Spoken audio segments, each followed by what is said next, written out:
मेरे प्यारे बच्चों, सभी को नमस्कार, जय हिंद। मैं उमाशंकर आप लोगों के लिए एसएससी सीजीएल 2025 में जो पूछे गए सवाल हैं आपके जैसे 15 सितंबर में पूरे दिन में जो 3 शिफ्ट होती है उनमें टॉप क्वेश्चन है, उनको मैं डिस्कस करा रहा हूँ आपको। डे बाय डेली चलता है आपका ये, तो आप इसी में डिस्कस करते। 15 सितंबर की फर्स्ट शिफ्ट में कौन सा सवाल पूछा गया था, और ये क्लास आप लोगों को पता ही एसएससी सीजीएल 2026 देने जा रहे हो, तो उनके लिए CHSL वालों के लिए बहुत बेहतरीन क्लास होने वाली है। सवाल है भाई, पहला क्या है, एक कंटेनर में 3 तरल है ABC, जिनका रेशियो कितना है 235 है। भाई ये बताइए, ABC 3 कंटेनर है जिनका रेशियो कितना है 2:3:5 है। A में 6 लीटर ऐड किया गया, B में 12 ऐड किया, C में कुछ ऐड किया गया, जैसे कि फाइनल क्या ऐड हो गया 3:5:8 हो गया। मुझे बताओ A में कितना ऐड किया गया। A में ऐड किया गया 6 लीटर, B में ऐड किया गया 12 लीटर, और वो जानना चाह रहा है C में कितना मैंने ऐड किया। वैसे एक सवाल बहुत आसानी से बच्चा तोड़ देगा, ये भी पहले, इसमें कुछ नहीं। ये सवाल पहले ऐसे आया करता था रेशियो में कि 3 क्लास है ABC, जिनमें 2:3:5 में स्टूडेंट हैं। पहली क्लास में 6 बच्चे बढ़ गए, दूसरी 12 बढ़ गए, तीसरी में कितने बढ़ गए, जिससे कि फाइनल ये हो जाए। तो भाई इसको करने का तरीका तो ये होता था, आपने किया होगा 2x + 6, ऐसे 3x + 12। भाई इसका रेशियो क्या लगाएगा 3:5। 2x मान लो, 6 जोड़ देंगे 3 आ जाएगा, 3x + 12 5 आ जाएगा, क्रॉस मल्टीप्लाई करेंगे x का मान आएगा, इसका मान आ जाएगा, तो 6 जोड़ देंगे तो इसका मान निकल आएगा, सॉल्व कर लेंगे। अब मैं ये कह रहा हूँ, ऐसे सवाल को और आसान वैसे हिट हो रहा था ये सवाल कैसे, इधर देखो 2 से 3 बढ़ा, कितना बढ़ गया ये 1 रेशियो, और 1 रेशियो की वजह से कितना बढ़ रहा है 6, मतलब 1 रेशियो वैल्यू कितनी बढ़ रही है 6। 3 से 5 हो गया, कितना बढ़ा है देखना, ये 2 रेशियो, 2 रेशियो की वजह से कितना बढ़ा है 12। तो इसका मतलब यहाँ पे भी आपने एक चीज नोटिस किया होगा, 1 रेशियो की वैल्यू कितनी आएगी 6 आ रही है, दोनों जगह पे 1 रेशियो वैल्यू 6 आ रही है। अरे यार 2 से 3 होने का तो 1 रेशियो बढ़ा, 1 का मान कितना 6, 3 से 5 हुआ, 2 रेशियो बढ़ा, 2 नहीं बढ़ा 12 बढ़ा, 1 का मान 6 आया। तो इसका मतलब दोनों जगह पे 1 रेशियो की वैल्यू सेम आ गई, तो यहाँ पे भी वही आएगी, कितना बढ़ा 3 रेशियो, 1 का मान कितना 6, तो 3 रेशियो की वैल्यू कितनी है 18। तो पक्का इसमें कितना बढ़ाया होगा बेटा 18 बढ़ाया होगा, तो आंसर क्या आएगा C ऑप्शन आएगा। ठीक, ध्यान रखना। नेक्स्ट सवाल, प्रकाशक एक पुस्तक की दुकान को एक कवर मूल्य पर 30% डिस्काउंट पर बेचता, हालांकि वह शिपिंग के लिए छूट वाली मूल्य पर कीमत पर 5% एक्स्ट्रा डिस्काउंट भी देता है। पुस्तक की दुकान पर उपन्यास को 1620 रुपए अधिक में बेचता है, जिससे कि 40% का लाभ हो जाता है। उपन्यास का मूल कवर मूल्य कितना था। एक बात बताइए, पुस्तक की दुकान का उपन्यास को 1620 रुपए अधिक में बेचता है, जिससे कि 40% का लाभ हो जाता है। मतलब 1620 रुपए जो एक्स्ट्रा लिए, इसकी वजह से कितना कमा लिया 40% लाभ। इससे ये पता चला 40% लाभ कमाया, कितने 40% लाभ की वैल्यू कितने के बराबर है, 40% लाभ जब हुआ जब उसने 1620 रुपए लिए। तो हम इसे सॉल्व कर लेंगे। सॉल्व क्या करेंगे भाई, आपका हम ये कह देंगे, हमें 100% की वैल्यू निकाल देंगे। 100% की वैल्यू क्या होगी भाई आपकी, 100% क्या होगा भाई, CP की वैल्यू आ जाएगी। तुमको कितने की पड़ी थी, ये कितने गुना है इसका 2.5 गुना, ये भी कितने गुना होगा 2.5 गुना हो जाएगा। ये पता चल जाएगा आपको, कितना हो जाएगा भाई आपका 1600 का 32 4000, ये कितना आएगा 50, 4000 1600 को 2 गुना कितना होता है 3200, आधा कितना होता है 800, 4000 और 20 दूनी 40 और 50। तो इसका मतलब है इस बंदे को ये वस्तु कितने की पड़ी थी 4050 की पड़ी थी।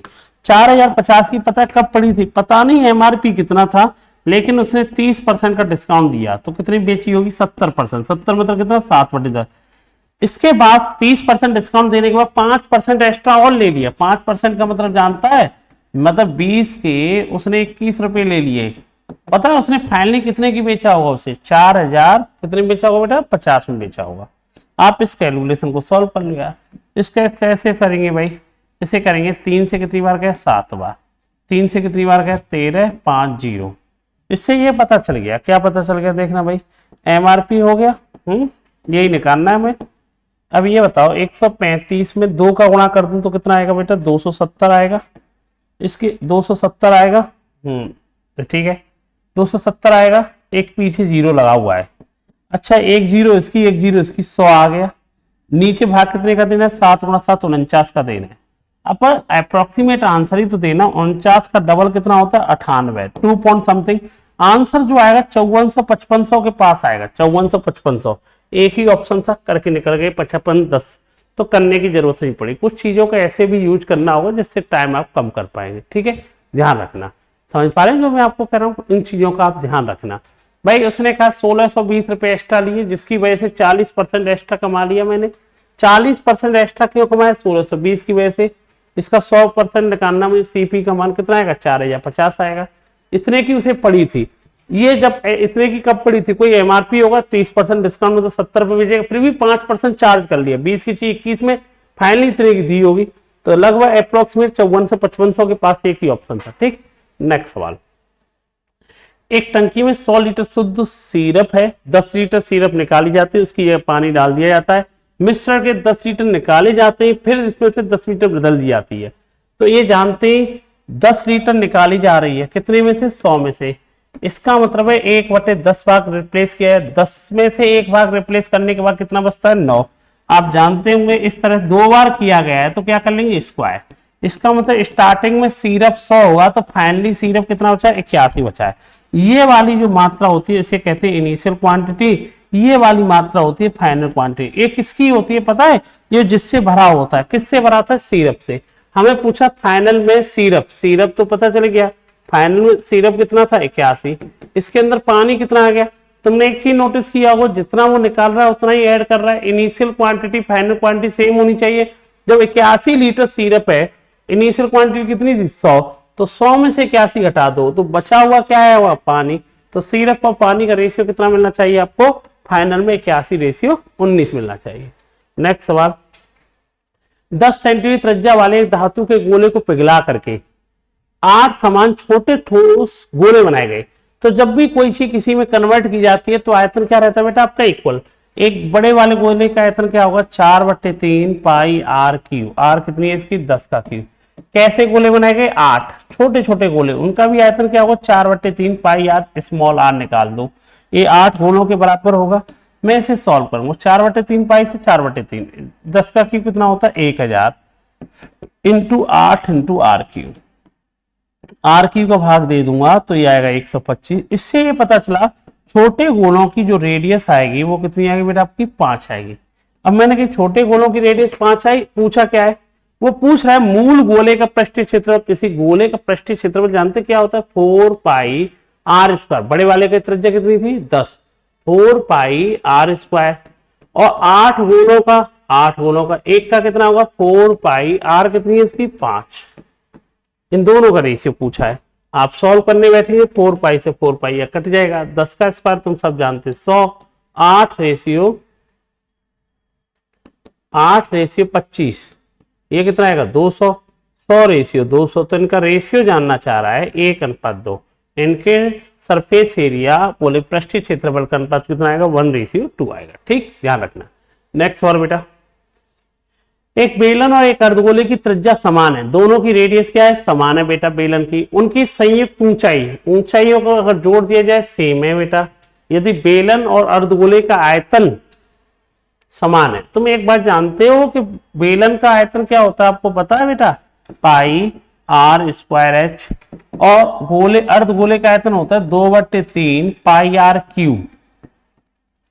पाई आर क्यू होता है। मैंने r square plus r square क्यों लिखा है? आपको पता है जो अर्धगोला होता है, जो हेमीस्फीयर होता है, उसके लिए जो हाइट होती है ना, ये जो ऊंचाई होती है वही स्मॉल आर का भी काम करती है। क्योंकि इसके लिए ये भी आर होता है कि नहीं होता अर्धगोले में, है ना, हेमीस्फीयर में। मतलब मेरा कहने का मतलब है अर्धगोला जो होता है, हेमीस्फीयर जो होता है, उसके लिए जो रेडियस होती है ये किसका काम करती है? आपका हाइट का काम करती है। अच्छा, तुमको क्या क्या दे रखा है वो देखो। दोनों की रेडियस समान दे रखी है, दोनों की रेडियस समान है। मतलब मैं ये कह सकता हूँ पाई से पाई कैंसिल हो गया, 2/3 पाई है ना, पाई तो आएगा ही आएगा। पाई से पाई कैंसिल हो गया, ये आर स्क्वायर से आर स्क्वायर कैंसिल हो जाएगा। ठीक है। अच्छा, तुझे एक बात पता है, दोनों की संयुक्त ऊंचाई का मतलब जानता है? इस वाले की भाई गोल बेलन की ऊंचाई कितनी होगी? बेलन की ऊंचाई होगी h, और अर्धगोले की ऊंचाई कितनी होगी? r। इन दोनों का सम कितना है? 30 है। अच्छा, मुझे बताओ मैं h का मान क्या लिख सकता हूं? बताओ, 30 माइनस r लिख सकता हूं कि नहीं लिख सकता हूं? लिख सकता हूं। h का मान लिख लिया 30 माइनस r, ये क्या लिख दिया? 2/3 इंटू r। सॉल्व कर लिया आपने इस कैलकुलेशन को, क्या करेंगे 3 का करेंगे गुणा 90 माइनस 3r, ये 2r आ गया, तो r बराबर आ गया 18, 5r 18। ये रेडियस ही पूछ रहा था, चाहे अर्धगोले की पूछ ले चाहे ये पूछ ले, समझ में आ गया होगा आपको। ठीक है, नेक्स्ट सवाल। एक 7 सेंटीमीटर त्रिज्या वाली एक वृत्ताकार डिस्क एक समबाहु त्रिभुज के अंदर स्थित है। तो भाई एक समबाहु त्रिभुज के अंदर स्थित है ना, अब मुझे बताइए कोई समबाहु त्रिभुज बना हुआ, कोई इक्विलेटर ट्रायंगल बना दिया आपने, ठीक है भाई, आपने कोई इक्विलेटर ट्रायंगल बनाया, ठीक है बेटा, ये रहा।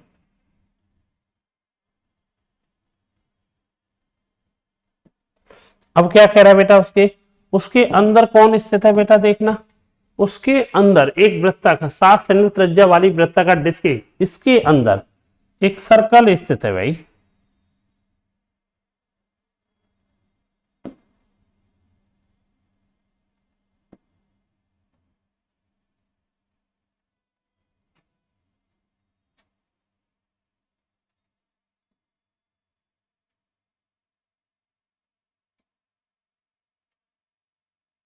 देखो ना, थोड़ा टच करना चाहिए ना, बड़ा बनाना चाहिए।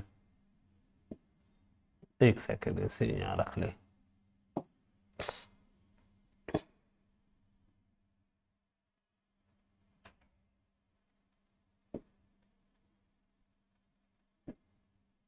अबे यार चलो छोड़ो, ऐसे बना दो। एक 7 सेंटीमीटर त्रिज्या वाला एक सर्कल बना दिया, ठीक है भैया। एक समबाहु त्रिभुज है, इसकी रेडियस कितनी दे रखी है, इसकी रेडियस जो दे रखी है आपको वो दे रखी है 7 सेंटीमीटर। अच्छा, आपको कुछ बातें पता होनी चाहिए। क्या बेटा, किसी समबाहु त्रिभुज के अंदर कोई सर्कल बनाया जाता है, उसकी रेडियस निकालने के लिए फॉर्मूला जानते हैं आप, क्या होता है, साइड अपॉन 2√3 होता है कि नहीं होता है। हाँ भाई, इसकी रेडियस हमें पता है 7 है, इससे समबाहु त्रिभुज की ऊंचाई आ जाए, वो समबाहु त्रिभुज की भुजा आ जाएगी। समबाहु त्रिभुज इक्विलेटर ट्रायंगल की जो रेडियस, वो साइड जो आएगी वो कितनी आएगी, 14√3 सेंटीमीटर आएगी। अब पूछ क्या रहा है मुझे ये बताओ, उसने पूछा क्या है, ये देखिए, उसने कहा है भाई समबाहु त्रिभुज के अंदर स्थित है, त्रिभुज के शेष भाग का मतलब वो जानना चाह रहा है, पूरे सर्कल, पूरे ट्रायंगल में से सर्कल का एरिया घटा दे, ये बच गया, ये तीनों पार्ट, इसका एरिया आ जाएगा। तो समबाहु त्रिभुज का एरिया, समबाहु त्रिभुज का एरिया क्या होता है, √3/4 इंटू साइड कितनी भाई आपने निकाल ली है 14√3, यही तो होता है समबाहु त्रिभुज का क्षेत्र। इसमें से सर्कल का एरिया घटा दिया, πr², पाई r कितना है 7, ये बचा हुआ रिमेनिंग एरिया आ जाएगा आपका, रिमेनिंग एरिया आ जाएगा। आपने इस कैलकुलेशन को सॉल्व किया। अब मुझे बताओ 2 से 2 बार, 2 से 7 बार, 2 से 7 बार, 7 गुणा 7 49, 49 गुणा 3 आता है 147, 147√3, इसकी वैल्यू कितनी आएगी 22/7। पाई की वैल्यू क्या रख लूंगा भाई मैं, पाई की वैल्यू रख लूंगा, पाई की वैल्यू आप चाहे तो 22/7 लिख लो ना भाई, 22/7 लिख लोगे, 7 से 7 कट जाएगा, 154 आएगा, 154 आएगा। तो आप क्या कर सकते हैं, ज्यादा से ज्यादा इसमें ये कर सकते हो यार, अगर आप करना चाह रहे हैं इसमें, देखिए आप एक काम कर सकते हैं, 147√3 आ गया ना, ठीक है, 147 को आप जाएंगे तो 1.732 इसकी वैल्यू होती है, 1.7 गए माइनस के 154 कर लो।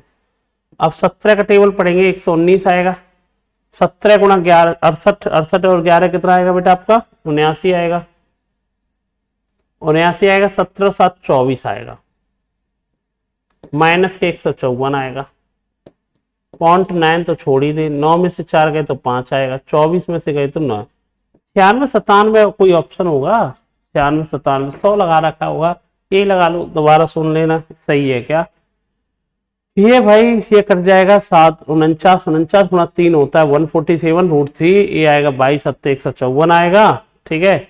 एक ये इसकी √3 की वैल्यू आप निकालोगे, √3 की वैल्यू अप्रोक्सीमेट लगाओगे, 1.732 आता है, 1.7 लगाया, टेबल पर हमने 119 68 और 11 68 11 79 17 7 24, एक से ये है, आपने लगभग 0.9 आएगा, 9 में से 4 गए तो 5 आएगा, और ये आ जाएगा भाई 24 और 15, 9, 95 96 अप्रोक्सीमेट में जाएंगे तो कौन नजदीक है, 100 वाला नजदीक हो जाएगा, यही आंसर हम लगा देंगे। ठीक है, चलो, क्योंकि मैंने 1.7 लगाया, वैसे लगाते 32 तो इस पर भी पहुंच जाते 100 के समथिंग, पर ऑप्शन की जरूरत ही नहीं पड़ी, इससे लगा देंगे।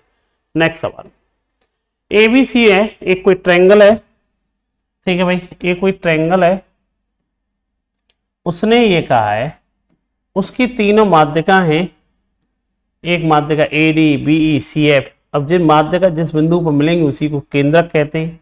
अब इसके बारे में तो आपको पता होगा, केंद्रक कहते हैं ना, अबे यार चलो, ये कोई सर्कल, ये कोई ट्रायंगल है, और यार इससे हमने आपने इस तरह से, ये कोई सेंटर होगा इसका।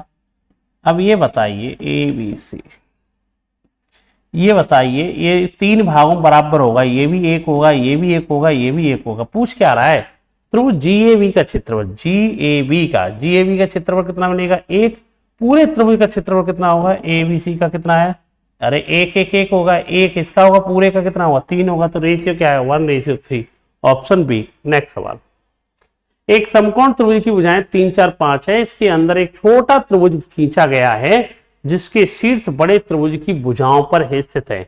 इससे पता चल रहा है कि ये जो त्रिभुज है ना, ये जो त्रिभुज आपने जो बता रहे हैं, इससे एक बात पता चल रहा है, क्या बेटा, ये जो त्रिभुज है राइट एंगल ट्रायंगल है, क्योंकि इसकी भुजाओं से पता चल रहा है ना बेटा, इससे पता चल रहा है कि ट्रायंगल कैसा है आपका, राइट एंगल ट्रायंगल है।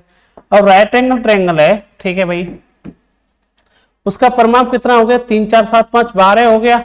इसके अंदर एक छोटा त्रिभुज बनाया गया है जिसकी भुजाएं, जिसके शीर्ष छोटे बड़े वाले के भुजाओं पर स्थित है, इस तरह से बनाया होगा। चलो ठीक है, अब वो कह रहा है कि यदि बड़े त्रिभुज के समरूप हो, ठीक है, समरूप भी होगा, जिसका परिमाप कितना, 6। एक बात जान रखो, क्या भाई, मुझे एक बात बताओ, इनके पेरीमीटर का रेशियो जो है, पहले वाले का पेरीमीटर 12 है, छोटे वाले का पेरीमीटर 2 है, तो ये पेरीमीटर का रेशियो कह दो, चाहे साइड का कह दो, बात एक ही होती है। तो भाई मैं ये कह दूंगा, इनका जो रेशियो आएगा वो कितना आएगा बेटा, 2:1 आएगा। और एरिया क्या हो जाएगा, भुजा का स्क्वायर 4 आएगा, तो इसका एरिया 1 आएगा। और तू मुझे बता, बड़े वाले का एरिया कितना है, बड़े वाले का राइट एंगल ट्रायंगल 3 4 5 भुजाएं, तो इसकी एरिया क्या आएगा, 1 × 3 × 4, तो कितना आएगा बेटा आपका, ये हम कह देंगे 6 सेंटीमीटर स्क्वायर। जब इसका एरिया बड़े वाले का 4 नहीं है, 6 है, कितने गुना है, 1.5, तो ये क्लियर है, छोटे वाले का भी एरिया जो आएगा 1.5 सेंटीमीटर स्क्वायर आएगा। ऑप्शन क्या होगा, 1.5 ही आएगा। क्यों भाई, सुन लो, बड़े वाले का पेरीमीटर कितना है, 12, छोटे वाले का 6, क्या रेशियो हो गया, 2:1। चाहे इसे पेरीमीटर का रेशियो कह दो, चाहे इसे, जब दोनों ट्रायंगल समरूप हैं, सिमिलर हैं, तो पेरीमीटर का रेशियो साइड का रेशियो सेम होता है, 2:1 है। तो एरिया क्या होता है, साइड का स्क्वायर होता है 4। बड़े वाले का मुझे पता 6 है, 3 4 5 से, तो क्योंकि समकोण त्रिभुज है, छोटे वाले का कितना आएगा, 1.5 आएगा। नेक्स्ट सवाल, दो वृत्तों के केंद्र की बीच की दूरी d है। अच्छा भाई, अब आपको तो इस सेंटर के बारे में आपको पता होना चाहिए, सर्कल के बारे में। जब 2 सर्कल होते हैं ना, जब 2 सर्कल होते हैं, जैसे 2 सर्कल ये है, ठीक है भाई, अगर आपसे इसे कहा जाता है, इसे जानते हो इसे कहा जाता है, ये इसे कहते हैं डायरेक्ट कॉमन टेंजेंट। और डी क्या होती है, इनके केंद्रों के बीच की दूरी। डी क्या होती है, इनके केंद्रों के बीच की दूरी। R1 R2 क्या होती है, इनकी रेडियस होती है। ठीक है भैया, इसे क्या बोलते हैं, सीधी वेनिस्ट रेखा, या इसे बोलते हैं डायरेक्ट कॉमन टेंजेंट। एक और स्पर्श रेखा खींची जा सकती है, कौन सी भाई, वो ये कहना चाह रहा है, अगर मैं इसे मिला दूंगा, देखना ध्यान से समझना, ये वाली,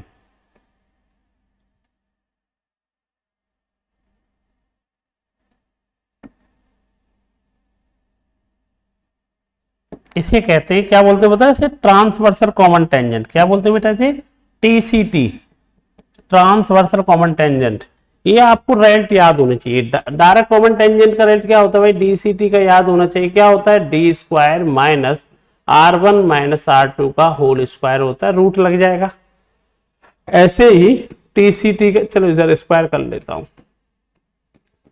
टीसीटी का रिजल्ट होता है D square minus R1 plus R2 का होल स्क्वायर। इसे ट्रांसफर तिर्यक कहते हैं, इसे सीधी कहते हैं। ये दोनों रिजल्ट याद होने चाहिए। पूछा क्या है, उसने कहा है दो वृत्तों के केंद्रों के बीच की दूरी d है, ठीक है भाई, उनकी सीधी वेनिस्ट अनुप्रस्थ, सीधी और अनुप्रस्थ वेनिस्ट स्पर्श रेखा, direct common tangent, transversal common tangent, इनकी लंबाई उसने l और m दी है। ये l दे रखा है तो इसे l स्क्वायर कह दूं, ये m दे रखा है m स्क्वायर कह दिया, ठीक है भैया।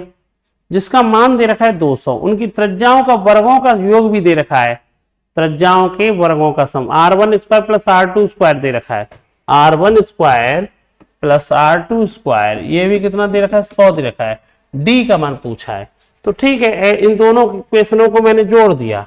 इन इक्वेशनों को जोड़ूंगा, L स्क्वायर M स्क्वायर आएगा, जिसकी वैल्यू कितनी दे रखी है बेटा उसने 200। इन दोनों को जोड़ूंगा तो कितना आएगा 2D स्क्वायर आएगा माइनस माइनस ये क्या आएगा भाई a माइनस बी का होल स्क्वायर, ये क्या है a प्लस बी का whole square, a square B square minus ये आएगा, अंदर आएगा माइनस के 2ab, ये प्लस के 2ab कट जाएगा, बाहर निकल के आएगा 2 बाहर निकाल लो पहले ही, R1 का स्क्वायर प्लस R2 का होल स्क्वायर, ये निकल के आएगा। अब मुझे इसके बारे में भी पता है, क्या पता है भाई, ये तो 200 ठीक है, 200 ठीक है। अच्छा दो पूरी इक्वेशन में भाग दे दूं, 2 का भाग दे दूं, ये 100 आएगा, ये d स्क्वायर आएगा minus R1 square plus R2 square, तो ये पता है कितना है 100 है, कितना बेटा आपका 100 है, ये भी 100 है, तो 100 जाकर कितना हो जाएगा 200 हो जाएगा, ये d स्क्वायर की वैल्यू है। और d के मान चाहिए तो ये 10√2 आएगा, कितना आएगा बेटा 2√2 10 आएगा यार, 10√2 आएगा। यही हमसे पूछा है। आपको मेन चीज क्या याद होनी चाहिए, तो एक तो याद होना चाहिए जब दो सर्कल जो होते हैं उनके लिए डायरेक्ट कॉमन टेंजेंट की लंबाई क्या होती है d square minus R1 minus R2 का स्क्वायर, और ट्रांसवर्सल कॉमन टेंजेंट तिर्यक स्पर्श रेखा क्या होती है m स्क्वायर नाम दे दिया, d square minus R1 plus R2 square, ये रिजल्ट था। फिर तो दोनों को जोड़ दिया, आंसर आपने दे दिया। नेक्स्ट सवाल क्या कह रहा है भाई, 12 सेंटीमीटर त्रिज्या वाले वृत्त में एक जीवा द्वारा बनाए गए रेखाखंड का क्षेत्रफल क्या होगा यदि केंद्र पर कोण कितने का 150 का है। ये 12 सेंटीमीटर त्रिज्या, कोई सर्कल है यार आपका, ठीक है भैया। उसने एक बात कही है बेटा, 12 सेंटीमीटर त्रिज्या वाले एक वृत्त में एक जीवा द्वारा बनाए गए रेखाखंड का क्षेत्रफल, तुम जानते हो किसकी बात कर रहा है, इसकी बात कर रहा है, ये नीचे वाले की, जो बेटा केंद्र पे कितने का कोण बनाता है आपको पता है, 150 डिग्री का। तो ये OAB। अब बताओ इसने पूछा क्या है आपसे पता है, उसने आपसे जो पूछ रहा है बेटा सुनना, वो आपसे ये वाला एरिया पूछ रहा है, समझ रहे, ये वाला,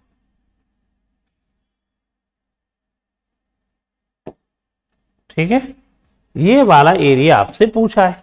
ये वाला एरिया कैसे निकालोगे भाई, ये निकालोगे इस सेक्टर के एरिया में से इस ट्रायंगल का एरिया घटा दो तो आ जाएगा, नहीं आ जाएगा सेक्टर भाई, ये जो इसे क्या कहते हैं, ठीक है ठीक है, what is the area of the segment, ठीक है, इस सेगमेंट का एरिया चाहिए ना, इस सेगमेंट का एरिया चाहिए जो मैंने रंग रखा है, उसका एरिया कैसे आएगा, इस चाप का एरिया निकाल दोगे पूरा AOB, ये निकाल दिया है, AOB के एरिया में से क्या घटा दो, इस त्रिभुज का एरिया घटा दो, इस ट्रायंगल AOB का एरिया घटा दो, हो जाएगा। कैसे निकालेंगे भाई मुझे बताओ, इस सेक्टर का एरिया जानते हो कैसे निकालते हो, फॉर्मूला याद है आपको, सेक्टर का एरिया होता है पाई R, R कितनी दे रखी है बेटा इसकी 12, पाई R स्क्वायर थीटा, थीटा कितना है यहाँ पे 150 अपॉन में 360 माइनस इस त्रिभुज का एरिया क्या निकालेंगे, आपको ये पता होना चाहिए जब भी कोई ट्रायंगल हो, ट्रायंगल की दोनों भुजा आपके पास हो, ट्रायंगल की ये भी भुजा x है, ये y के बीच का कोण है, इस ट्रायंगल का एरिया निकालना बड़ा आसान है, 1/2 इन दोनों भुजाओं का कोण, उनके बीच के कोण का साइन थीटा, ये आपको छोटे छोटे रिजल्ट आपको पता होने चाहिए, है ना भैया। अब मैंने को बात बताइए, क्या मुझे बताइए इसका एरिया भी आप निकाल दोगे, कैसे आएगा भाई 1/2 12 गुणा 12, इनके बीच का कोण कितना है साइन 150। अब इसे कर लेंगे आंसर आ जाएगा यार, सॉल्व करने बैठेंगे कैलकुलेशन क्या होगा, पाई तो ठीक ही है, ये 30 से 5 बार, 30 से 12 बार, 12 से 12 कैंसिल, 12 पंजे 60 पाई, कितना आएगा 60 पाई माइनस, देखो साइन 150 की वैल्यू भी 1/2 होती है, 1/2 तो था ही, ए 12 गुणा 12, साइन 150 की वैल्यू भी 1/2 होती है, 2 गुणा 2 4, 4 से ये 3, तो हम कह देंगे 60 पाई माइनस के 36, जो बचा हुआ सेगमेंट है उसका एरिया आ जाएगा। आंसर क्या आएगा 60 पाई माइनस 36।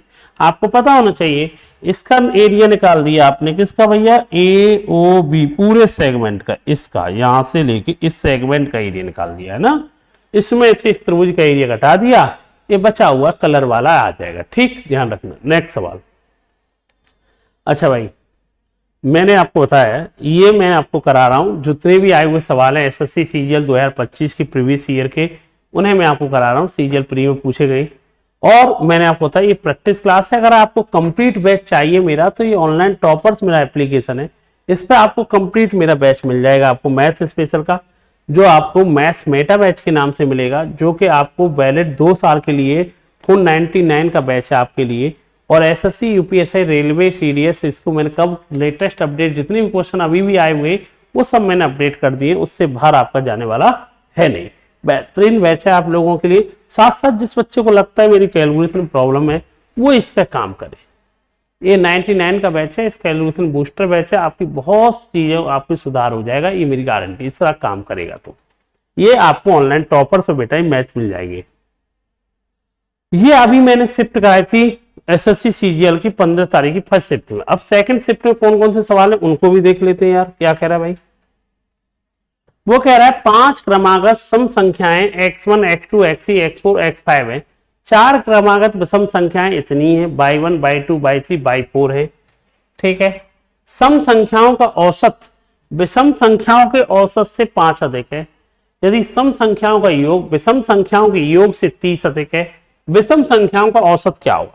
चलो तो ठीक है, विषम संख्याओं का औसत अपने मन से आप मान लो, और नंबर है ना, उनका एवरेज अपने मन से हमने नाम दे दिया। कितना दे दिया, एक्स वाई तो ले रखा है, ए ले लिया। तो मुझे एक बात बताओ, इनका एवरेज ए आ गया।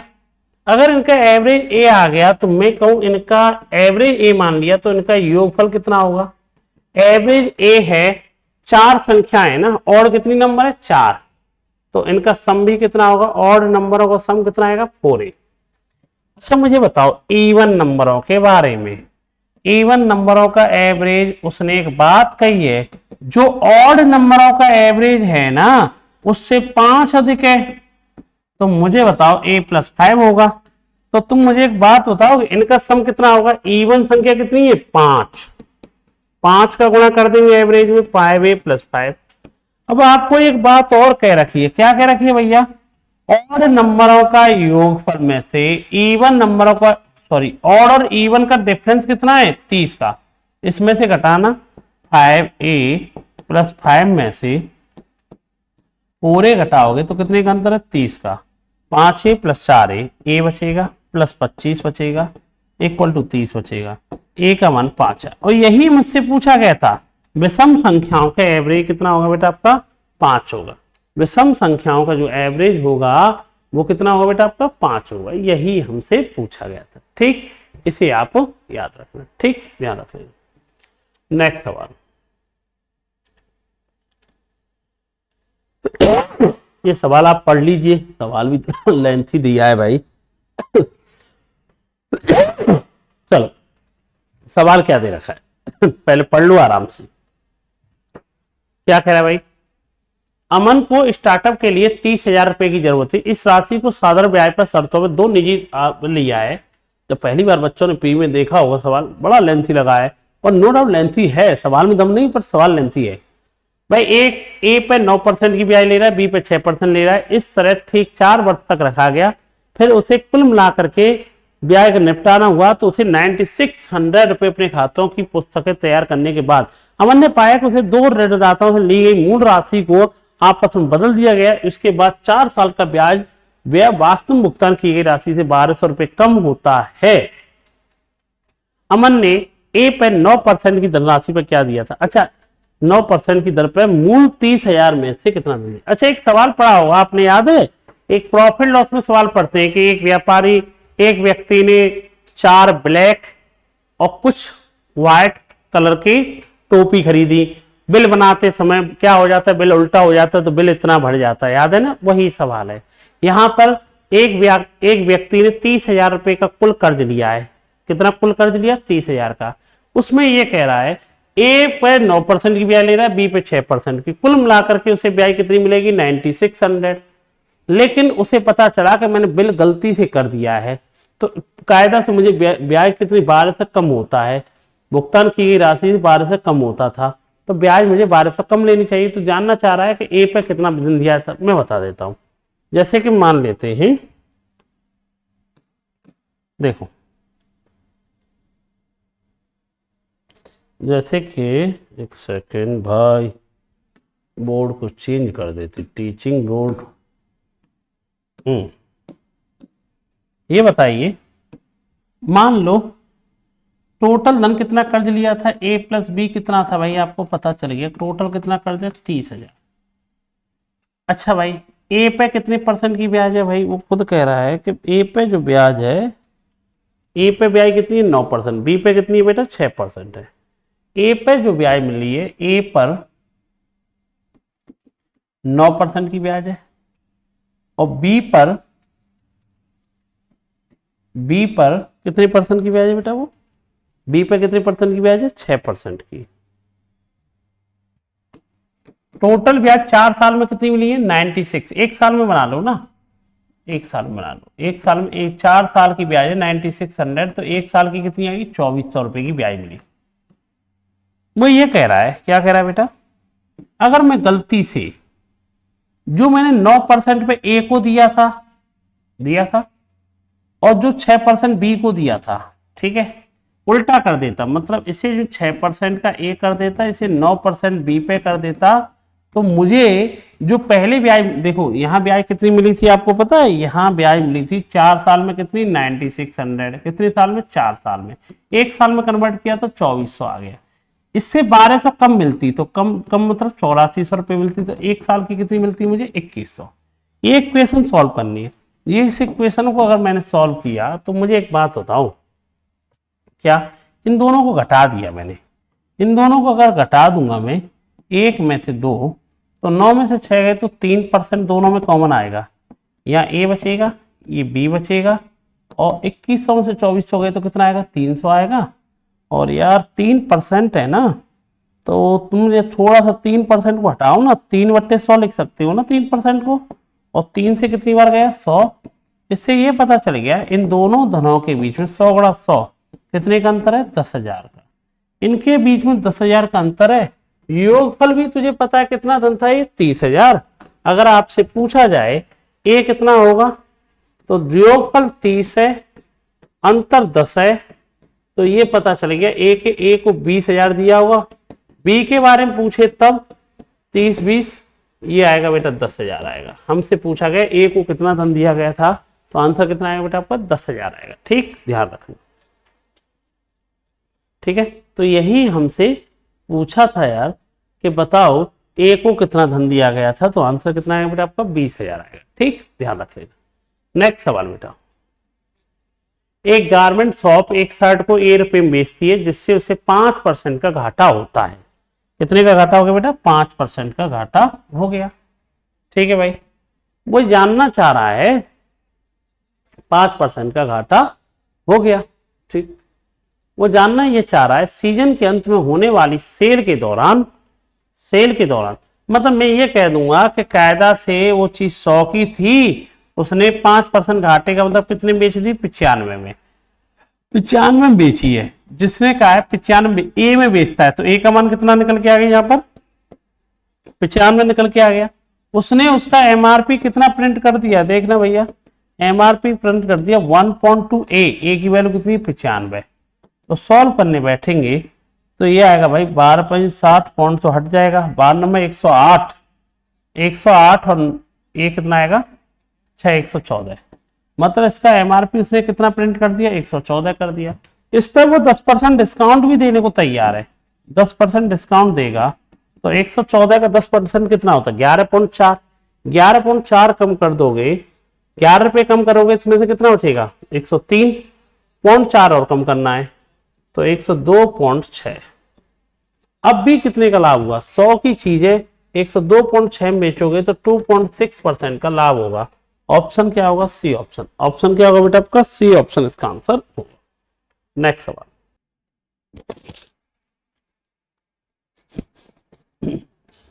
देखो भाई इसी में 15 सितंबर के 14 नंबर सवाल है भाई, एक वृत्ताकार पहिए को 8 बराबर त्रिज्यखंडों में विभाजित किया गया है। यदि एक त्रिज्यखंड का क्षेत्रफल 45 वर्ग है तो पहिए की त्रिज्या क्या होगी। आप जानते हैं यार कोई पहिया होता सर्कल बेस होता है ना। तो भाई आप बताइए मेरे को,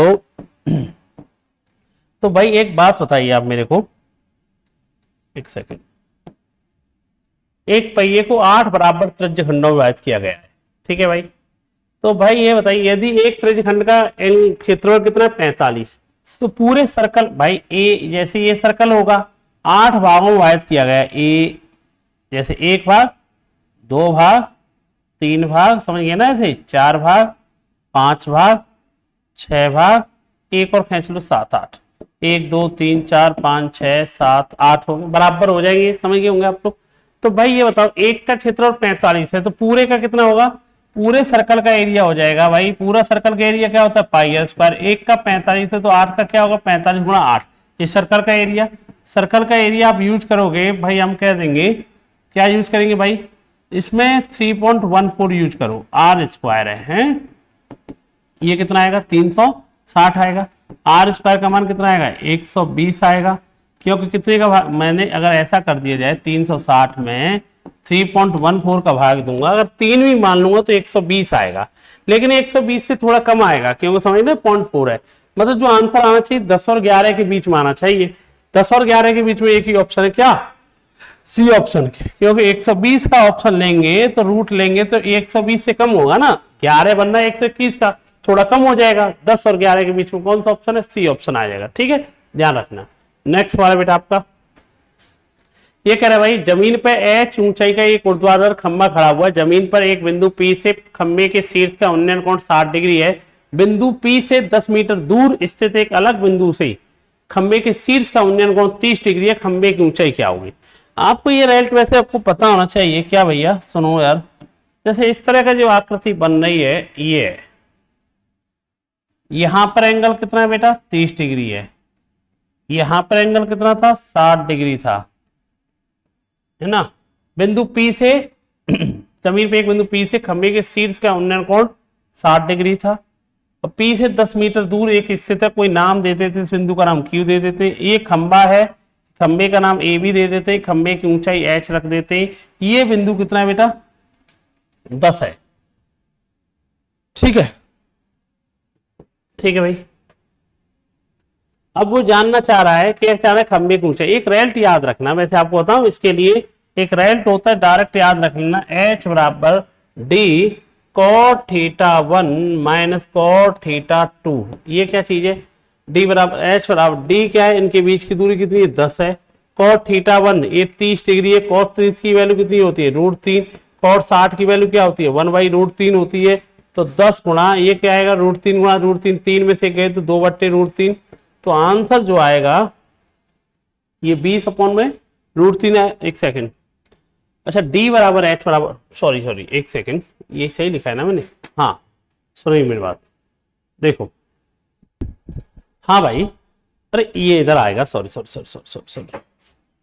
ये डी इधर आएगा, बताते हैं, डी बराबर एच आएगा यहां पर, एक सेकंड, डी कितनी है डिस्टेंस, हाइट हमें पता नहीं, कॉट 30 की वैल्यू √3 है, ये कॉट 60 की वैल्यू 1/√3 है, 10 बराबर एच, कॉट ये आएगा 3 1 2 2/√3 आई, और 2 से कैंसिल हो जाएगा 5 बार, तो ये जो खंबे की ऊंचाई है आंसर आएगा 5√3 मीटर या सेंटीमीटर, जो भी ऑप्शन होगा आंसर आएगा। तो मैं एक रेल्ट बता देता हूँ हाइट एंड डिस्टेंस में, इसे याद रखना, ये आपके लिए बेनिफिट का काम करेगा। अगर कोई पोल है, ये पोल है और 2 बिंदु हैं, जैसे एक कोई बिंदु θ1 है, एक बिंदु ये θ2 है, ये एंगल θ2 बनना है, इन दोनों के बीच की दूरी, इन दोनों बिंदुओं के बीच की d है, और ये पोल की ऊंचाई h है, तो एक रेल्ट याद रखना, डायरेक्ट आपका आंसर आ जाएगा। क्या आ जाएगा भाई, अभी सिखाया, इसका रेल्ट जो आएगा d बराबर h cot θ1 माइनस के cot थीटा 2 आएगा, इसे याद रखना बेटा। ठीक है, इसी के साथ एक रिजल्ट और भी याद रख लो। क्या रिजल्ट याद रख लो, सुनो। इसके लिए एक रिजल्ट याद रख लो यार। देखिए, ठीक है, इसे याद रखना डी बराबर वाले को। ठीक है, इसी के साथ एक याद और रख लो, अगर ये दोनों बिंदु उधर ही है एक साइड में, या ऐसा भी तो हो सकता है यार, क्या हो सकता है कि सर एक कोई पोल है, इधर की तरफ को देखा जाए कोई एंगल बनना है थीटा, इधर की तरफ देखा जाए कोई एंगल बनना है थीटा 2, इन दोनों के बीच की दूरी कितनी है भाई, इन दोनों के बीच की दूरी, इन दोनों बिंदुओं की दूरी डी है। अब बताओ ये पोल की ऊंचाई एच है, तो क्या रिजल्ट है भाई, इसमें ये होगा, क्या होगा भाई आपका इसमें ये हो जाएगा बेटा आपकी बार, जैसे आप लोगों ने देखा कि ये क्या लिखा था भाई, d बराबर H cot theta 1 minus cot theta 2, इसमें हो जाएगा d बराबर एच, यह प्लस आ जाएगा, क्या आ जाएगा बेटा आपका, प्लस आ जाएगा। इस रिजल्टों को याद रखना। ठीक है बेटा, याद रखना, इसको जरूर दोनों को याद रखना। अगर दोनों बिंदु अपोजिट डायरेक्शन में है तो प्लस लग जाएगा, और बेटा सेम डायरेक्शन में तो क्या लग जाएगा, माइनस लग जाएगा, नहीं आप याद रखना। ठीक है, नेक्स्ट सवाल क्या कह रहा है भाई, ये कह रहा है भाई, नेक्स्ट सवाल है, एक लंबवृत्तीय शंकु की त्रिज्या 7 है, ऊंचाई 24 है, शंकु के अंदर एक गोला इस प्रकार डाला जाता है, शंकु के आधार तथा तिरछी सतह को स्पर्श करता है, उस गोले की त्रिज्या क्या होगी। ये सवाल यार पहले आया करता था, सीजीएल में आया था, मेंस में, अब सोचो इसको अब भी प्री में दे दिया गया। बेहतरीन रिजल्ट है कि सर ये कोई शंकु है, इसके अंदर कोई ऐसा गोला बनाया गया है, ऐसा गोला बनाया गया है जो भैया इसकी सतह को इनको टच करता है, पूरी तरह इसमें फिट बैठ जाता है। तो याद रखना, क्या याद रखना है, इस शंकु की, इस गोले की त्रिज्या क्या होगी, इस गोले की त्रिज्या होती है, याद रखना, क्या याद रखना भाई, सुनना, ये होती है h into R L plus R. इस रिजल्ट को याद रखना। ये r क्या चीज है बेटा, ये है रेडियस ऑफ स्फीयर, गोले की त्रिज्या। ठीक है बेटा, और ये चीज क्या है, हाइट क्या है, शंकु की ऊंचाई, r क्या है स्मॉल, शंकु की त्रिज्या, l क्या है बेटा स्लैंट हाइट, r क्या रेडियस। तो भाई देखो मुझे बताओ h कितनी है दे रखी है आपको, शंकु की 24, r कितनी दे रखी है बेटा आपको 7। आपको ये भी पता होना चाहिए l स्लैंट हाइट क्या होती है, h square plus r square, ये पढ़ा है कि नहीं पढ़ा है, 7 24, और ये कितनी हो जाएगी बेटा आपकी 25 हो जाएगी, कितनी हो जाएगी बेटा आपकी 25 हो जाएगी। r का मान कितना है बेटा 7 है, तो ये बताओ 24 गुणा 7 अपॉन में 32। ठीक है, तो ये बताइए 8 से 3 बार, 8 से 4 बार, 21/4, 21/4 का मतलब हो गया 5.25 सेंटीमीटर। आंसर क्या आएगा, 5.25 सेंटीमीटर आंसर आएगा, ये ऑप्शन हो। इस रिजल्ट को बहुत इंपॉर्टेंट रिजल्ट है, याद रखना भैया। आर क्या है यहाँ पर, गोले की, जब भी किसी शंकु के अंदर बड़े से बड़ा गोला उसके अंदर फिट किया जाए तो उसकी रेडियस क्या होती है, उस गोले की रेडियस जो होती है h इंटू आर, एच क्या है हाइट, इंटू आर क्या है स्मॉल आर। ठीक है, एल प्लस आर। ठीक है, इसे याद रखना, आपका रिजल्ट आपको मिल जाएगा 5.25। ठीक, नेक्स्ट सवाल। अब सीजीएल तो ऐसी 15 सितंबर का थर्ड शिफ्ट में कौन कौन से सवाल आए उन्हें भी करा देते, और मैंने आपको बताया था टॉप क्वेश्चन में लेके चलता हूं, जो 25 में से किसी में 8 सवाल मिलते हैं, किसी में 10 सवाल, कुछ सवाल ऐसे थे जो बार बार रिपीट हो गए, मैंने करा दिए, तो उन्हें कराने की जरूरत नहीं है। आपके लिए बेस्ट रहेगा, निचोड़ है कुल मिलाकर के, उसका सारांश है पूरे पेपर का 15 सितंबर का। ये कोई लंबवत रेखा का ढलान है, आपको पता होना चाहिए जब भी दो रेखाएं, जब दो लाइन एक दूसरे परपेंडिकुलर होती हैं, अगर ये इसका ढलान स्लोप m1 है, इसकी स्लोप m2 है, तो एक रिजल्ट होता है जब दो रेखाएं एक दूसरे पर परपेंडिकुलर होती हैं तो उनकी स्लोप का मल्टीप्लाई हमेशा क्या होता है, -1 होता है। और जब दो रेखाएं एक दूसरे पर समांतर होती है, ये इसके पहले में ये दे दूं तो उनकी स्लोप दोनों की क्या हो जाती है, बराबर होती है ना, याद रखना। इसकी स्लोप क्या होती है, y बराबर mx प्लस c, कंपेरिजन करने पे m का मान कितना मिल रहा है यहाँ -3, तो दूसरी m2 निकालनी है मुझे, तो m2 निकालनी है तो क्या आंसर आएगा 1/3, इसका आंसर आएगा। दूसरी स्लोप क्या निकल के आएगी 1/3 आएगी, याद रखना। नेक्स्ट सवाल 36,000 रुपए का है, इस पर खर्चा किया गया, ये 36,000 annual bonus distribute among sale marketing and operation 453। तो इससे बताओ किस किस पे खर्चा किया गया भाई, सेल पे, सेल पे, मार्केटिंग पे और ऑपरेशन पे कितने किस रेशियो में खर्चा किया गया? 4 5 3 में। 4 5 9 और 3 12। 12 यानी टोटल खर्चा कितना था? 36,000। कितने गुना हो गया? 3,000 गुना। इससे ये पता चल जाएगा। चलो आगे मार्केट की बात कर रहा है तो मार्केट पे कितना खर्चा किया गया, इससे ये पता चल जाएगा मार्केट पे कितना खर्चा होगा? 15,000। अब आगे क्या बोला गया वो देख लीजिए। नेक्स्ट सवाल बोला गया मार्केटिंग टीम निर्माण के लिए 3,000 रुपए इस पे खर्च कर देगा, 1,500 रुपए खर्च कर दिया। कितना खर्च कर चुका है भाई? देखो 15,000 में से देखा जाए 15,000 रुपए टोटल थे खर्च किए मार्केटिंग में, लेकिन वो बता रहा है 3,000 तो इस पे खर्च कर दिए थे किसी चीज पे, 1,500 रुपए और खर्च कर दिए थे इसने। कुल मिलाकर के कितना खर्च कर दिया? 4,500। अभी बचे कितने थे? 10,500। और जो बचे हुए 10,500 हैं उनको कैसे खर्च कर रहा है भाई? मान लो 5:4 में खर्च कर रहा है, मतलब 5 और 4 कितना हो गया? मैं ये कह दूंगा 5 और 4 कितना हो गया भाई? 5 और 4 रेशियो में खर्च किया है, तो मैं ये कह दूंगा 5 और 4 रेशियो का मतलब कितने रेशियो खर्च किया? 9 रेशियो। 9 रेशियो नहीं 10,500। इसका मतलब है 10,500 हो गया अपॉन में 9, 3 से भाग दूंगा 3,500 अपॉन में 3 आएगा। लगभग में देखा जाए 11 से 33 हो गए, 2 जीरो 66। एक रेशियो की वैल्यू 1166 आ गई। पूछ किसकी रहा है ये देख ले। इनमें से पूछ रहा है कम हिस्से वाली 4 रेशियो की वैल्यू पूछ रहा है, तो 4 रेशियो की स्मॉल इसकी वैल्यू पूछी है छोटे हिस्से की, 4 गुणा 1166। तो सॉल्व करेंगे 24 24 26 44 और 2 46, 46 64 कोई ऑप्शन आएगा, 46 66 ऑप्शन लगा देंगे। आप समझ पाए? अरे कोई धनराशि थी 3 हिस्सों में थी, सेल में, मार्केटिंग में और बेटा आपका ऑपरेशन में। 4 5 3 में टोटल कितनी हो गई? 12। 12 कितनी? 36,000। एक का मन कितना है? 3,000। तो मार्केटिंग में कितना खर्चा किया? 15,000। 15,000 में कैसे कैसे किया? 3,000 इस पे किया, 1500 कितना बचा अभी? 10,500। उसे किस रेशियो में बांटा गया? 5:4 में। 5 4 का मतलब कितना? 9। 9 का मन कितना? 10,500। एक का मन कितना बेटा? 35 अपन 3 1166। तो ये बताइए स्मॉल का मान बताइए, 4 रेशियो का मान आप आंसर दे देंगे। ठीक है, ध्यान रखना। नेक्स्ट सवाल, 7,000 रुपए पे 1 वर्ष 8 महीने के 9% की दर से संयुक्त चक्रवृद्धि ब्याज क्या होगी? एक बात बताइए, 7,000 रुपए पे कितनी परसेंट की ब्याज है? 1 साल की ब्याज तो कितनी लग जाएगी? 1 साल की ब्याज लगेगी 9% पे, कितनी लग जाएगी बेटा? 9 से लगेगी 630 रुपए। कितनी लगेगी बेटा आपकी? 630 रुपए लगेगी। ठीक है, अब देखो ये बताइए, डायरेक्ट में ऐसे भी कर सकता हूं। कैसे? 9% की ब्याज तो 12 महीने वाली थी, और मुझे कितने महीने की बात कर रहा है? 8 महीने की। 4 से 2 बार, 4 से 3 बार, 3 से 3 बार। तुम कितने परसेंट की ब्याज लगा लो सीधा? 9 महीने के लिए 6% लगाओ। 6% लगाओगे तो कितना आएगा? 420 आएगा। ब्याज पे ब्याज भी लगेगी, इसका भी 6% लगा लोगे तो कितना आएगा? ये आएगा 37.8 आएगा। टोटल ब्याज कितनी मिली? सीआई जानना चाह रहा है, टोटल सीआई कितनी है? 630 420 कितना हो गया? 1,050। 1,050 और 37 1,087।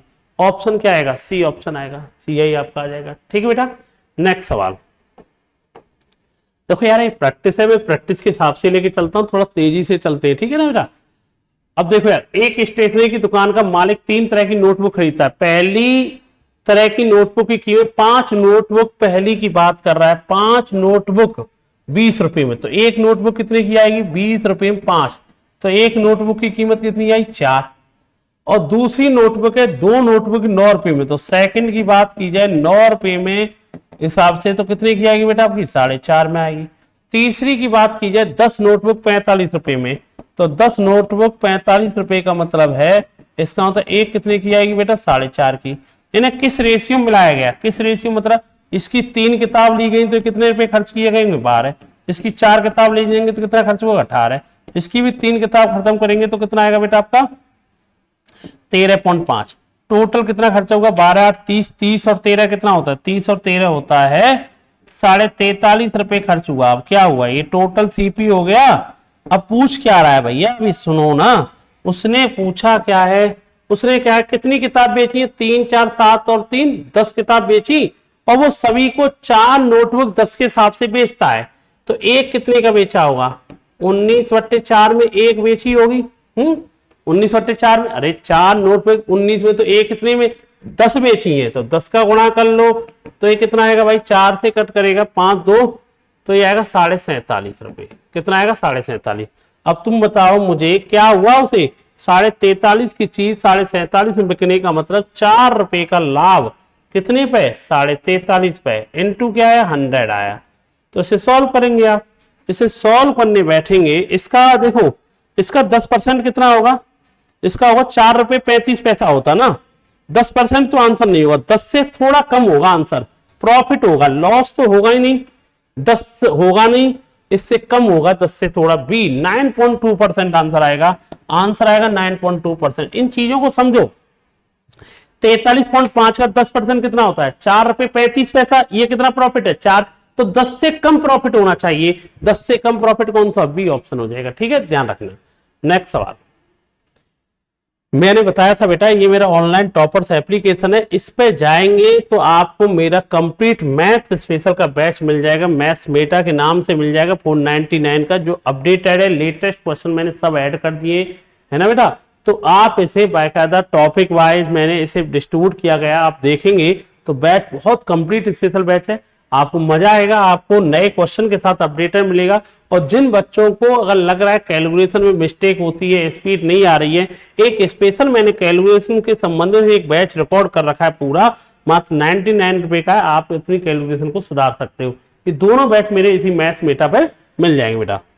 बात कर रहा है, एक विक्रेता ने 3 अलग अलग प्रकार के कवर खरीदे, C1 C2 C2, उनके विक्रय मूल्यों का अनुपात 3 4 5 है।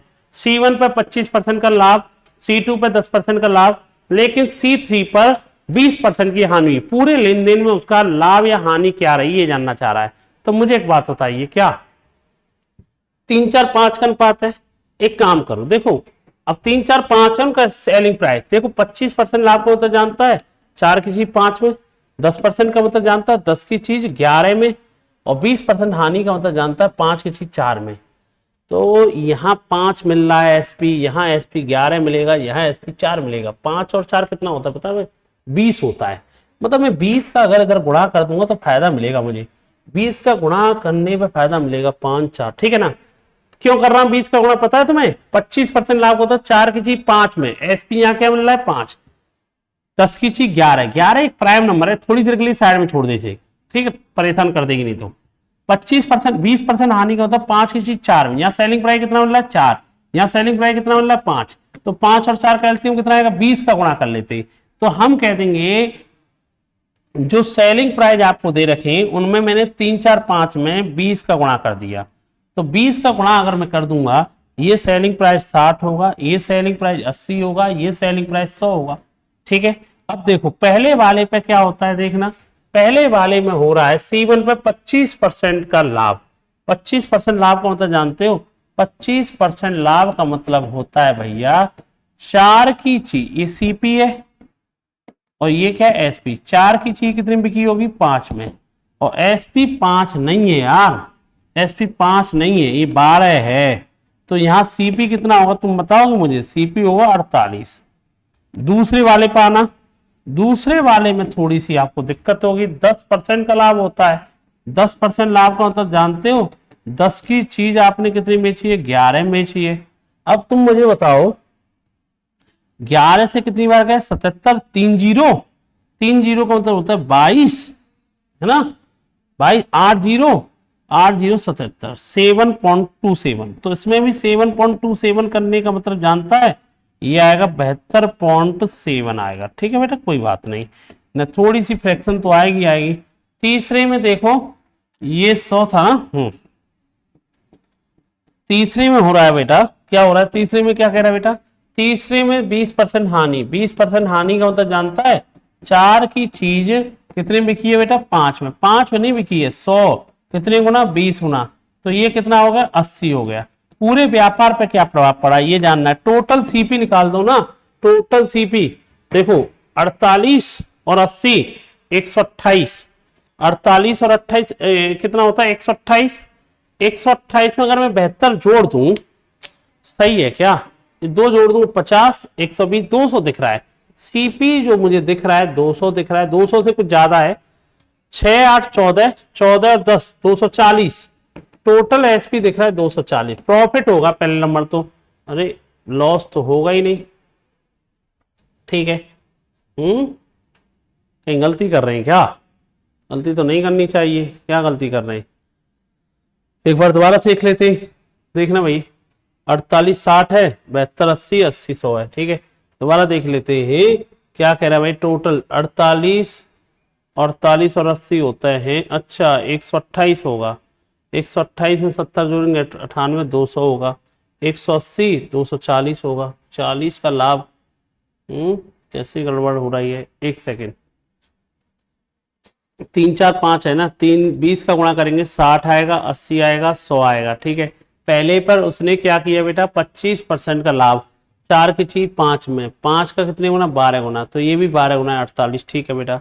दूसरे की चीज है 10% लाभ, 10 की चीज 11 में, 11 नहीं 80 कराया मैंने ना, 77 हो गया, 30227, तो हमने ये कह दिया, क्या कह दिया भाई आपका, ये 10 गुना करेंगे तो 72.7 आएगा, ठीक है बेटा।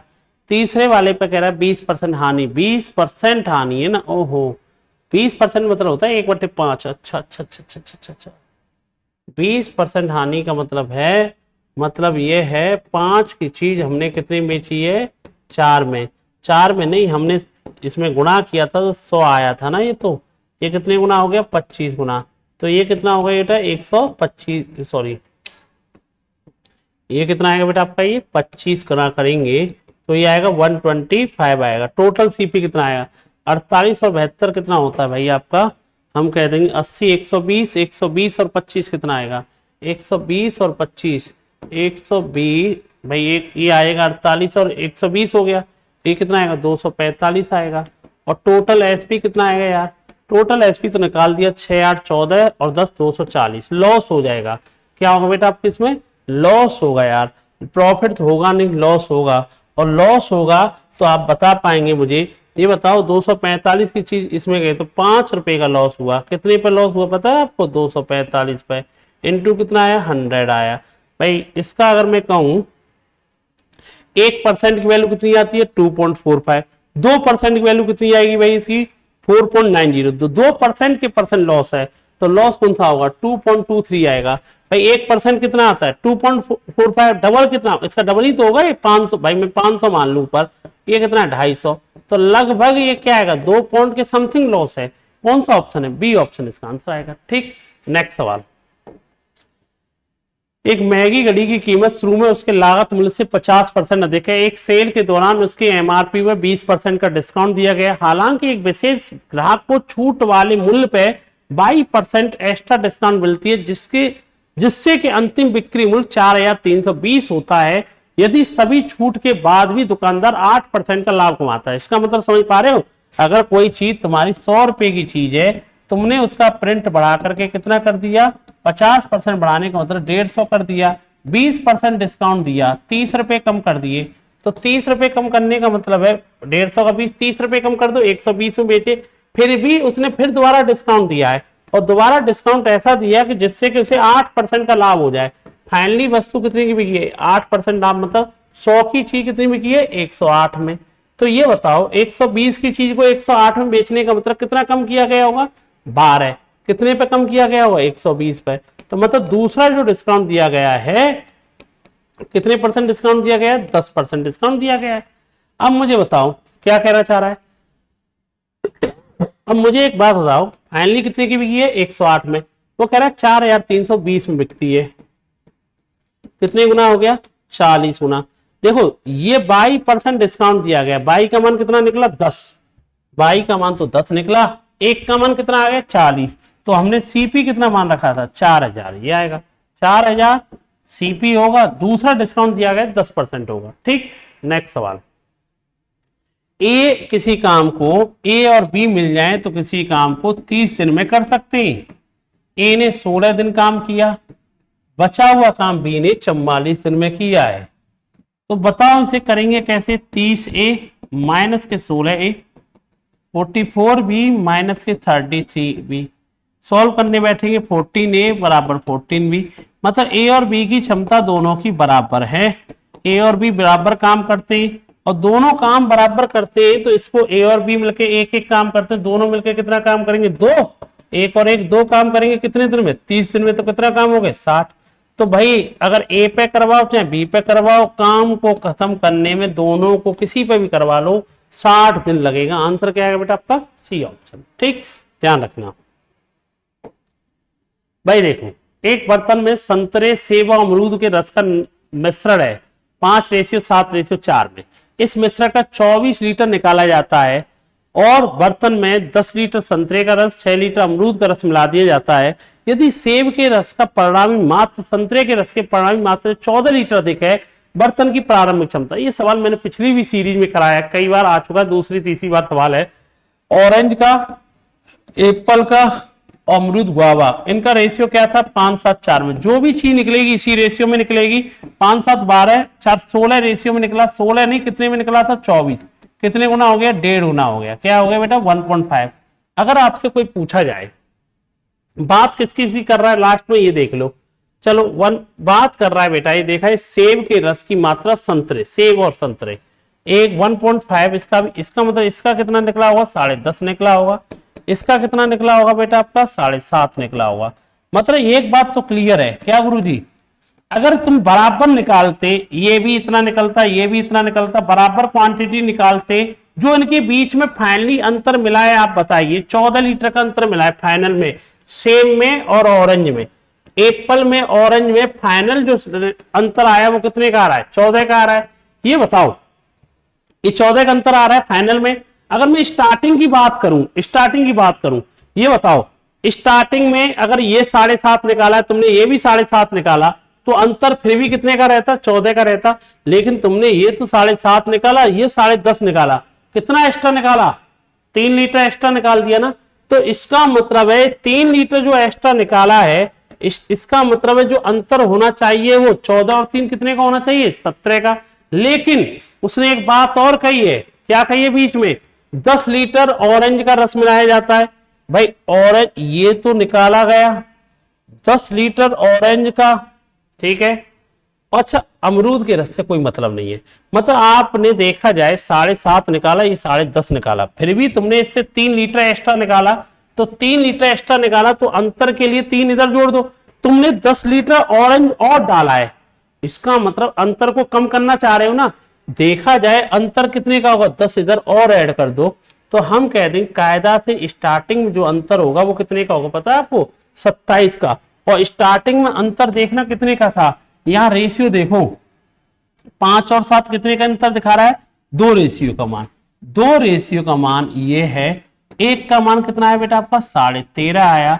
हमसे पूछ क्या रहा है, स्टार्टिंग में कितनी मात्रा थी, 5, 7, 12 और 4 16 रेशियो। टोटल मात्रा पूछी है, टोटल मात्रा पूछी है 13.5 गुणा 16। तो हम गुणा करने बैठेंगे, 16 पंजे 80, पॉइंट हट जाएगा, 16 48, 48 और 8 होता है 56, 16 5 होता है 21। तो 216 लीटर होगी स्टार्टिंग की मात्रा, ये आंसर हो जाएगा। ऐसा सवाल मैंने और भी इससे पहले 13 तारीख में भी था, 14 तारीख में था, दोनों में कराया, और देख लेना। नेक्स्ट सवाल, 14 सेंटीमीटर त्रिज्या वाला एक वृत्ताकार गोले को एक वर्गाकार पट्टिका के अंदर पूरी तरह फिट किया जाता है। वृत्त के चारों ओर वर्गाकार स्थान का क्षेत्रफल क्या होगा वो जानना चाहिए। 14 सेंटीमीटर त्रिज्या वाला वृत्ताकार गोले को, देखो एक वर्गाकार वो है ना, इधर देखो, जैसे मैं आपसे कहूं ये है वर्गाकार, इसके अंदर गोला बनाया गया है।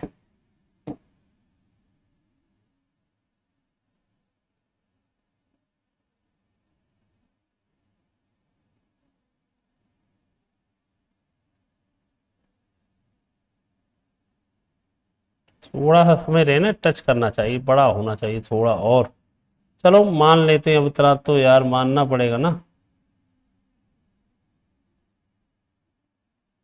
ठीक है, ये टच करेगा कुल मिला के ना, ये टच करेगा थोड़ा सा, एक काम करना पड़ेगा पर फिर मुझे।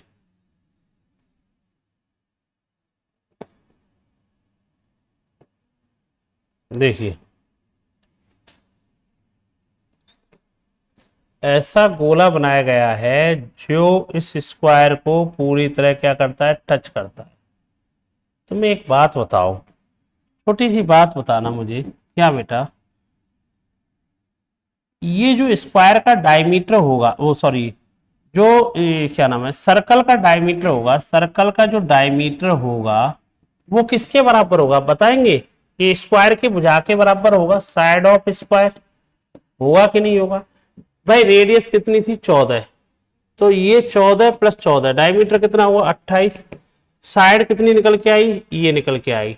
अब क्या करो भाई, स्क्वायर का एरिया है, स्क्वायर के एरिया, ये बचा हुआ एरिया पूछा जा रहा है, ये बचा हुआ एरिया ना जो बच गया चारों तरफ, जो रिमेनिंग एरिया है ये पूछा जा रहा है, ये वाला एरिया पूछा जा रहा है, समझ गए ना, जो बच गया है ये रिमेनिंग एरिया कैसे निकालेंगे। स्क्वायर के एरिया क्या है, भुजा का स्क्वायर, उसमें से उसका एरिया घटा दो सर्कल का, पाई आर स्क्वायर, आर कितना है इसका 14, घटा देंगे आंसर आ जाएगा।